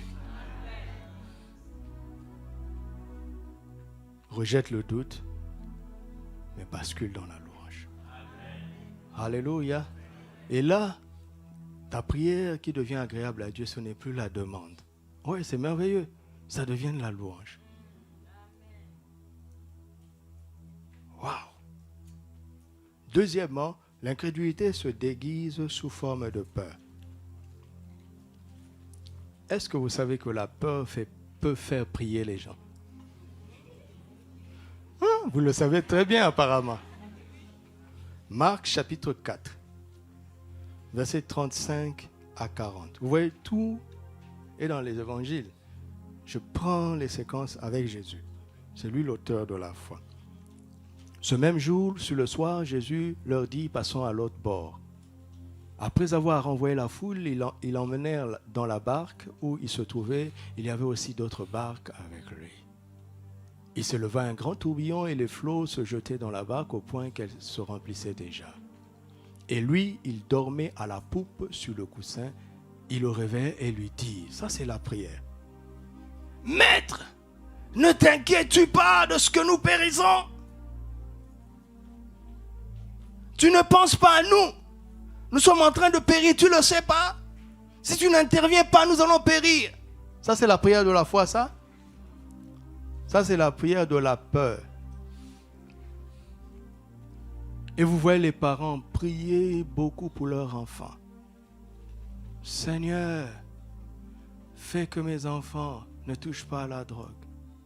Seigneur, fais que mes enfants ne deviennent pas esclaves des réseaux sociaux. C'est une prière négative. Seigneur, fais que mes enfants t'aiment, qu'ils soient remplis de sagesse, qu'ils fassent bon usage de leur temps. Ça semble pareil. C'est pas pareil. Au lieu de prier pour manquer, prie pour avoir. C'est pas la même chose. La prière va te faire imaginer le pire. Imaginer le pire. La peur. La peur va te faire imaginer le pire dans la prière. La foi va te faire imaginer le meilleur dans la prière. Les deux, c'est la prière. Les deux ont prié.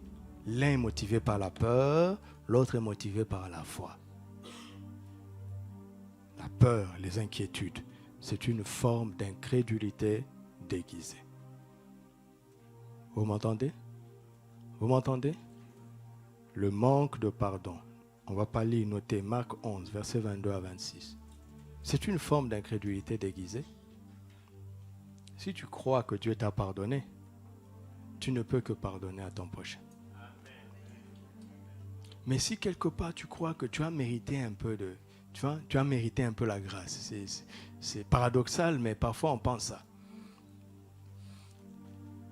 Au fond de toi, tu te dis, moi j'ai été quand même plus... Ça a été plus facile à Jésus de me pardonner, hein, parce que moi, je ne suis pas Ben Laden. Si tu penses comme ça, un jour tu auras affaire à un Ben Laden que tu ne pourras pas pardonner. Chaque situation où tu as du mal à pardonner, c'est parce que tu es incrédule. Et le manque de pardon fait obstacle à l'exaucement des prières. C'est comme un jeu pour le diable. S'il arrive à mettre l'animosité entre deux proches, c'est fini, la prière d'accord est foutue. C'est comme un jeu d'enfant pour lui.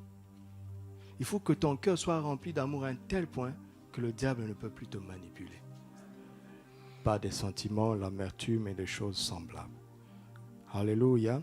L'incrédulité peut être déguisée par le relâchement, le découragement. La prière fervente du juste a une grande efficacité, fervente. Jésus dit en Luc 18, verset 1, qu'il faut toujours prier et ne point se relâcher. Vous m'entendez? Il a testé la femme cananéenne comme ça. Parfois tu pries, Jésus fait semblant. Il ignore ta prière, il ne répond même pas. Il veut t'en prendre la persévérance, le courage. Il y a des moments où Dieu ne te donnera pas de promesses. Il va dire, fortifie-toi et prends courage. Il n'y a pas de promesses. Parce que le découragement est une forme d'incrédulité. J'ai cru, ah là je ne peux plus. Donc je ne crois plus. C'est fini. Alors qu'il faut croire jusqu'à son retour. Quand le Fils de l'homme viendra, trouvera-t-il la foi? Alors pourquoi le Seigneur tarde à exaucer? Parce qu'au-delà de notre besoin, si le jour de l'enlèvement ne nous trouve pas dans la foi, on est en danger. Vous voyez? Vous voyez, n'est-ce pas? Donc, l'incrédulité peut être déguisée sous forme de doute, sous forme de peur, d'inquiétude, de manque de pardon, de relâchement ou de découragement, d'impatience aussi. Marc 11, verset 24. Marc 11, verset 24, il dit, c'est pourquoi je vous dis, tout ce que vous demanderez en priant, croyez que vous l'avez reçu et vous le verrez s'accomplir. La manifestation vient après. Quand il dit « et vous le verrez », il n'a pas dit quand. Ça peut être instantané. Ah oui, nous devons croire en l'instantané. J'aime les passages où aussitôt, aussitôt. C'est beau les aussitôt. Mais entre nous, c'est rare. Les aussitôt sont rares. D'où est-ce que je tiens ça? Du caractère du Créateur. Regardez comment les arbres poussent. Regardez comment tu grandis toi-même. Ta conception était instantanée, mais ta naissance a pris 9 mois. Et ta croissance prend des années. C'est son caractère qui est comme ça. On doit juste accepter, il est comme ça. Et c'est bien. Tout ce qu'il est bien. Et il est bon. Et vous le verrez. Vous savez, il y a plein de choses pour lesquelles nous prions. Nous les avons déjà reçues. Il reste juste à ce que nous les voyons s'accomplir. Et donc là, qu'est-ce qui nous reste? C'est la patience. Alors l'ennemi peut nous pousser à l'impatience. L'impatience est une forme d'incrédulité. Et quand ta prière est motivée par l'impatience, elle n'est pas agréable à Dieu. Comme ces gens-là disent, non, on va secouer le trône de Dieu, on va secouer. Il est fou, il est fou. Tu ne peux même pas t'approcher. Comment tu vas faire pour secouer?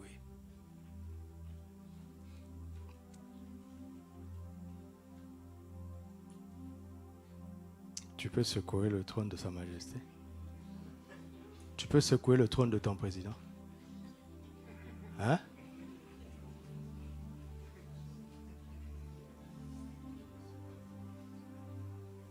Que Dieu pardonne notre ignorance. Pardon d'être long, mais si je cache quelque chose, c'est moi qui serai triste. Je dois vous laisser le maximum de clés pour que votre prière soit agréable à Dieu. Alléluia. Et un autre élément, ce sont les penchants du cœur. Les penchants de nos cœurs, nos désirs. Au-delà de nos mots. Il dit, une parole n'est pas encore sur ma langue que déjà, ô Éternel, tu la connais. Il dit dans Matthieu 6, votre Père sait déjà que vous en avez besoin. Avant même qu'on ne parle. Lisons Jacques chapitre 4, verset 1, c'est très expressif à ce sujet. D'où viennent les luttes? Et d'où viennent les querelles parmi vous? Tu as eu une incompréhension avec un frère? Avec une sœur? Ça nous arrive nous tous, n'est-ce pas? D'où cela vient? Esprit de division, on te lit au nom de Jésus. J'asperge le sang de Jésus. Jacques dit, d'accord, viens m'écouter, assis-toi. D'où viennent les luttes? D'où viennent les querelles parmi vous? N'est-ce pas de quoi? Ce sont les passions de qui? De nous-mêmes. Qui combattent dans nos membres. Tu sais, si tu es mal à l'aise avec toi-même, tu rendras les autres mal à l'aise. Si tu es instable, tu vas déstabiliser les autres. Si tu es triste, tu ne peux pas communiquer la joie. Si tu es rebelle à Dieu, tu seras rebelle aux parents, tu seras rebelle au pasteur, tu seras rebelle à l'État, tu seras rebelle à la police. C'est pour ça que c'est nous qui avons la clé.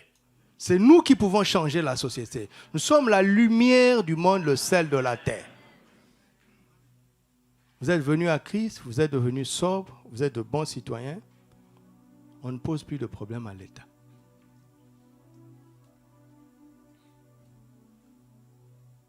Si une nation est faite de 100% de disciples, on va fermer les prisons. On va fermer les tribunaux. Non? Mais pourtant, ça continue. Ce n'est pas parce qu'il y a des chrétiens. Non, c'est parce qu'il n'y a pas de disciples.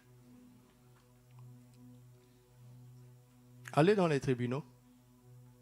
Beaucoup de chrétiens sont là-bas, en train de se juger, de s'accuser. Mais un disciple ne peut pas faire ça. Remets le texte. Donc ça vient des passions qui combattent dans nos membres.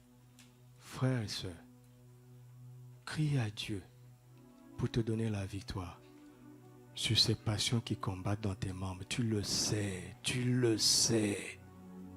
Voici une prière agréable à Dieu. Verset 2. Vous convoitez et vous ne possédez pas. Vous êtes meurtriers et envieux et vous ne pouvez pas obtenir. Vous avez des querelles et des luttes et vous ne possédez pas parce que vous ne demandez pas. Et même quand vous demandez et vous ne recevez pas. Pourquoi? Dans le but de... Ouais, les passions du premier verset. Viennent ici à la prière. Frères et sœurs, les passions qui agissent dans ton membre, dans tes membres, qui te combattent là, si tu ne les traites pas, elles vont sortir dans la prière.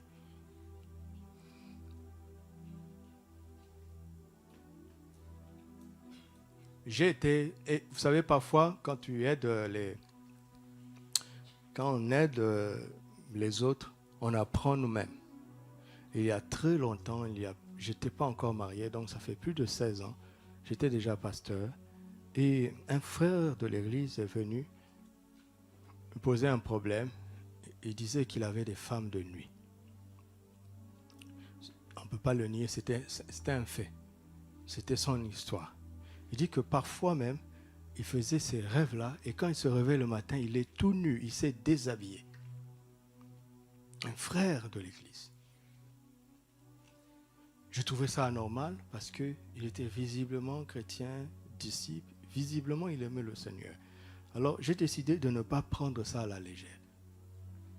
Je lui ai dit, je vais aller consulter le Seigneur. J'ai pris du temps dans la prière et le Seigneur m'a parlé. Et quand il est venu, j'ai procédé comme le Seigneur m'avait instruit. Je lui ai dit, frère, c'est toujours la nuit, pendant ton rêve, il m'a dit oui. Je lui ai dit, d'accord. Supposons que tu te retrouves au Qatar, dans une chambre d'hôtel. Personne ne te connaît. Une femme vient se livrer à toi. Comment tu vas réagir? Il a baissé la tête. C'était quelqu'un qui voulait vivre dans l'impudicité, mais qui ne le pouvait pas parce qu'il était connu comme chrétien dans la ville. Alors le seul moment où on ne peut pas l'attraper, c'est dans le songe. Si le Saint-Esprit ne te parle pas, comment tu vas savoir ça?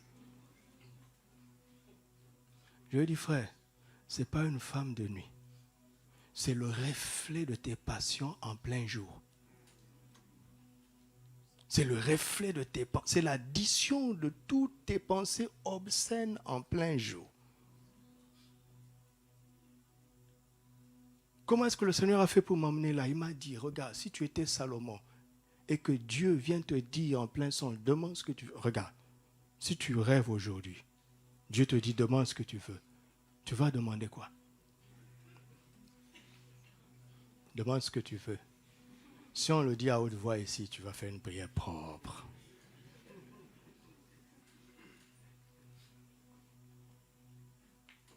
Ça veut dire que c'était la réflexion permanente de Salomon. C'est de l'abondance du cœur que... on y est arrivé. D'où viennent les crimes? D'où viennent les luttes? Ça vient de nos pensées. Il a été délivré.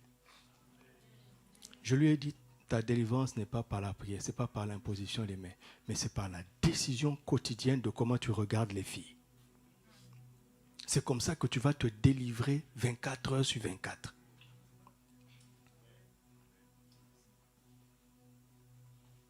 Tu m'entends?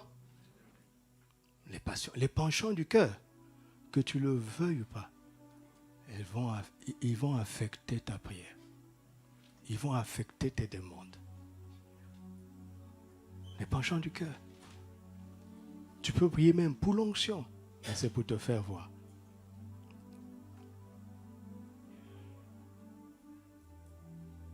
Alors comment tu fais? Sois attentif aux passions qui combattent dans tes membres. Tout le monde est concerné. Tout le monde. Quand je dis tout le monde, y compris moi. Quand quelque chose jaillit de moi, je le rejette, mais je prends une information sur moi-même. Je dis, Doudou, tu en es encore là? Ah non, on va te soigner, hein, Doudou. C'est pas bon là. Je me parle à moi-même. Je me parle à moi-même. Il ne faut pas se tromper sur soi-même. Hein? Tu m'entends? Ça ne sert à rien de donner l'impression d'être ce que tu n'es pas. De toutes les façons, ça finit par se savoir sur la terre. Je veux que tu le saches. Hein? Un jour, on le saura. Avant que tu quittes la terre, ça finit par se savoir. Vous voyez? Si on vous disait seulement, prions, prions, et qu'on n'apprend pas tout ça. Mais on peut faire des heures de prière. Notre prière n'est pas agréable à Dieu. C'est pourquoi ils ont dit, Seigneur, enseigne-nous à prier. Enseigne-nous. Alléluia. Je termine. Lisons. On ne peut pas ne pas toucher ce texte quand on parle de la prière de demande. Jean 14, versets 12 à 14. Bon, on va s'arrêter ici. On va s'arrêter à ce texte. En vérité, je vous le dis, celui qui croit en moi fera aussi les œuvres que je fais, et il en fera de plus grandes. Pourquoi? Parce que je m'en vais au Père. Et voici ce qui nous intéresse. Et tout ce que vous demanderez en mon nom, je le ferai, afin que le Père soit glorifié. Verset 14. Si vous demandez quelque chose en mon nom, je le ferai. Je vous dis toujours, quand vous considérez une portion de l'Écriture, regardez l'élément qui se répète. C'est là où il y a l'information la plus importante. Verset 13. Tout ce que vous demanderez en mon nom, je le ferai, afin que le Père soit glorifié dans le Fils. Si vous demandez quelque chose en mon nom, qu'est-ce qui se répète?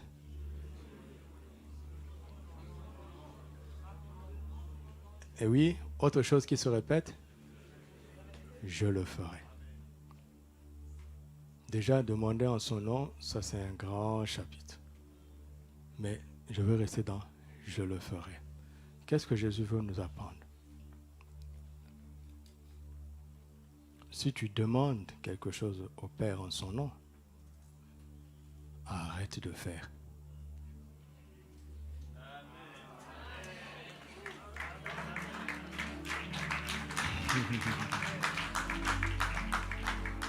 Vous m'entendez? Arrête. Hein. Il est clair là-dessus.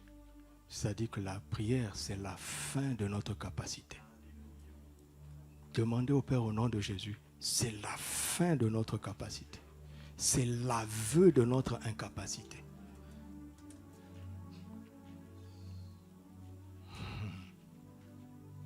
Abraham attend un fils. Genèse 15. Parce qu'au début, Dieu n'était pas clair. Dieu ne lui a pas dit explicitement. Tu comprends? Que je le donnerai. Il faut être attentif avec le Seigneur. Je parle de nous. Chacun d'entre nous marche avec Dieu. Il faut être attentif.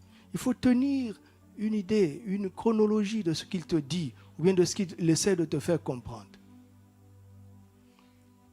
Mais en Genèse 15, il est clair. Il dit, c'est celui qui sortira de tes entrailles, qui sera ton héritier.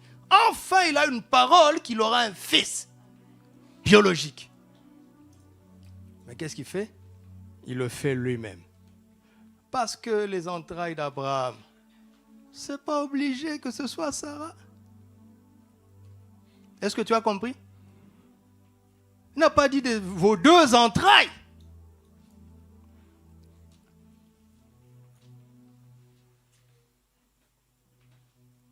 Mais s'il avait laissé Dieu agir, il ne se tromperait pas. Satan aime nous résister.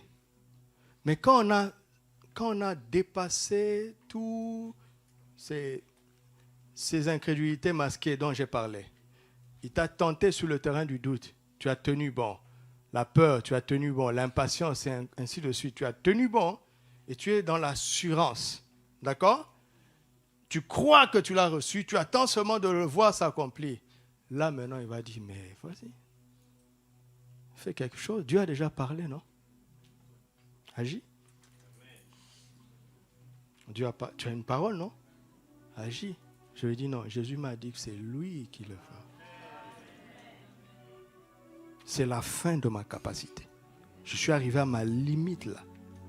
Et vous savez, quand l'homme atteint sa limite, Dieu commence.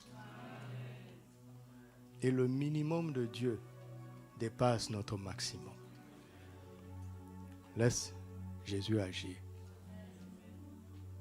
Tu auras une bénédiction qui n'est pas suivie de chagrin. Regarde la guerre qu'il y a aujourd'hui. Au Moyen-Orient, vous voyez de quoi je parle? Ce sont les descendants d'Ismaël qui combattent les descendants d'Isaac. Ils ont tous un même père. C'est le produit de la capacité de l'homme, Ismaël. Isaac, c'est le fils de la promesse, de l'incapacité de l'homme, de la capacité de Dieu. Là où Dieu t'emmène, ne fais pas des choses qui vont combattre ce que Dieu t'a promis, parce que ce que Dieu t'a promis, il va le faire. Mais c'est ce que nous faisons qui va combattre ce que Dieu va nous donner. Vous m'avez entendu parler du diable ici?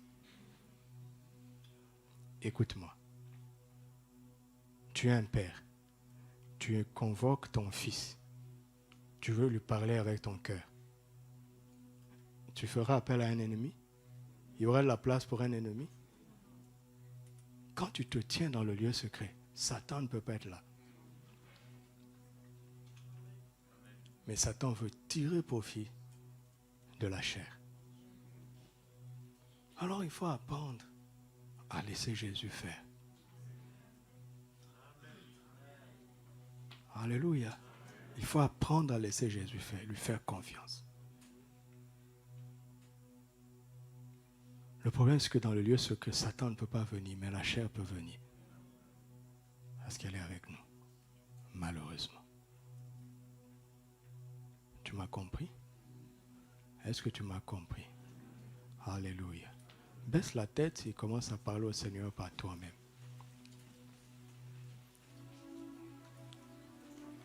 Parle au Seigneur par toi-même. Où est-ce que tu te retrouves? Tu ne te retrouves pas forcément dans tout ce qu'on a dit. Tu auras l'occasion de réécouter ce message, mais reste sur la chose qui t'a touché le plus. Commence par là. Tu reviendras sur tes notes pour prendre un temps de prière avec tout ça. Mais reste sur ce qui t'a touché le plus. Parle à Dieu ton Père. Parle-lui au nom de Jésus. Parle, je ne vous entends pas parler, je ne vous entends pas prier. Notre but, Père, ce matin, comme tu nous l'as appris par ta parole, ce n'est pas simplement de prier, mais c'est de t'adresser des prières qui te soient agréables. Alors aide-nous à être pleinement dans la foi. Que l'incrédulité ne nous trompe plus. Que l'incrédulité déguisée soit dévoilée. Dévoilée pour ma soeur, dévoilée pour mon frère, dévoilée pour moi-même. Nous voulons dépasser le stade de prier simplement. Mais nous voulons prier de manière à être agréable. Nous ne voulons plus nous concentrer sur l'exaucement simplement, sur notre propre plaisir, sur nos propres besoins. Tu nous instruis d'aller plus loin, de regarder à ton plaisir et à tes besoins en priorité. Si tu nous parles ainsi, c'est parce que tu crois que nous pouvons le faire. Et nous entrons dans ta foi à notre sujet. Et nous l'acceptons. Et nous disons que nous allons le faire. Vous voyez comment je prie, je parle simplement. Parle simplement à Dieu. Je t'en prie, parle. Prends encore du temps. Parle-lui simplement. Quelles sont les passions qui combattent dans tes membres? Présente-les à Dieu. Présente-les à Dieu. Présente-les à Dieu. C'est lui qui va voler au secours de notre incrédulité. Soyons honnêtes. Soyons honnêtes. Il attend simplement une décision de notre part. Mais c'est lui qui va nous aider. C'est lui qui nous délivre du doute. C'est lui qui nous délivre de la peur, des inquiétudes. C'est lui qui nous délivre de toutes ces choses. Le manque de pardon,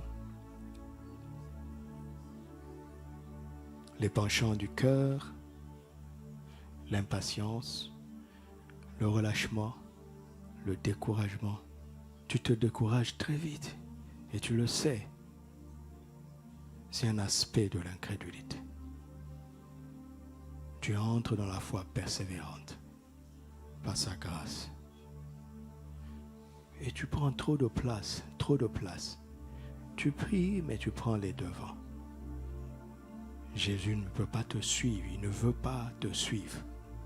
C'est pas bon. Ce n'est même pas normal. Ce n'est pas respectueux. Et c'est dangereux pour nous. Ils ont péri dans le désert parce qu'ils buvaient un rocher spirituel.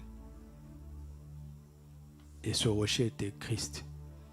Mais Paul le dit si bien dans 1 Corinthiens 10 que ce rocher les suivait. Ce n'est pas à Jésus de te suivre. Ce n'est pas à Jésus de me suivre. Même s'il me satisfait.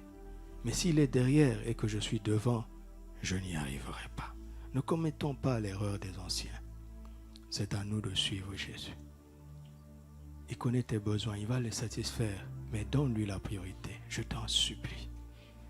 Faisons ensemble cette dernière prière. Père, aide-nous à accepter tes priorités. Fais cette prière avec tes propres mots. Acceptez joyeusement ces priorités. Que nous ne luttions plus, que nous ne contestions plus, comme à Massa, à Meriba, que nous ne murmurions plus. Père, aide-nous à accepter tes priorités.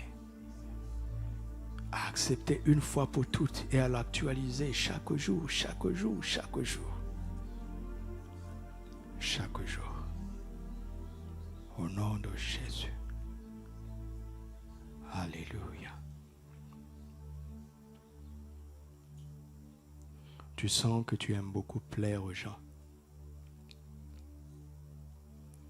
La vie des autres compte beaucoup pour toi.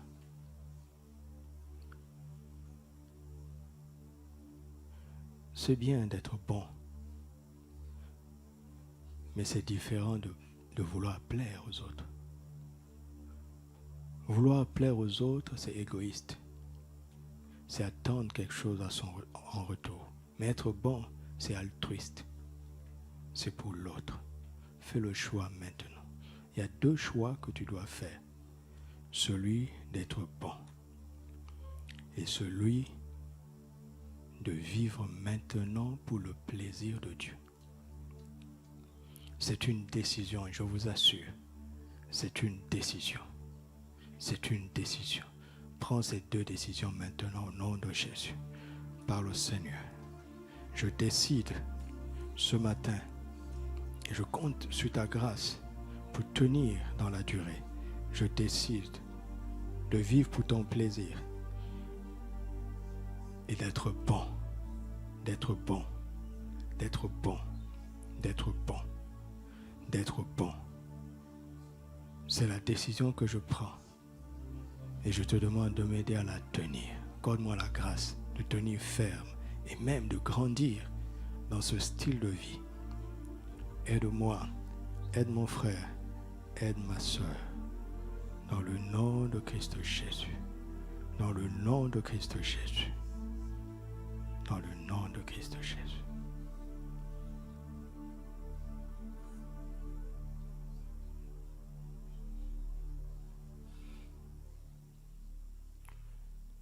Tu as un besoin particulier, une situation importante, présente-la au Père maintenant. Présente ce besoin au Père. Il est là pour t'écouter. Présente ce besoin au Père. Il est attentif. Il va prendre soin de toi. Il veut t'encourager et te montrer qu'il t'aime, que ce qui te touche, le touche, et qu'il est là pour toi tous les jours. Nous lui donnons la première place, il prend soin de nous. Présente ce besoin au Seigneur. Parle au Seigneur. Présente ce besoin et n'oublie pas ce jour. N'oublie pas ce que tu viens de lui demander maintenant. Et je t'assure que tu vas voir l'exaucement. Parce qu'il veut confirmer sa parole pour nous encourager. Merci Seigneur.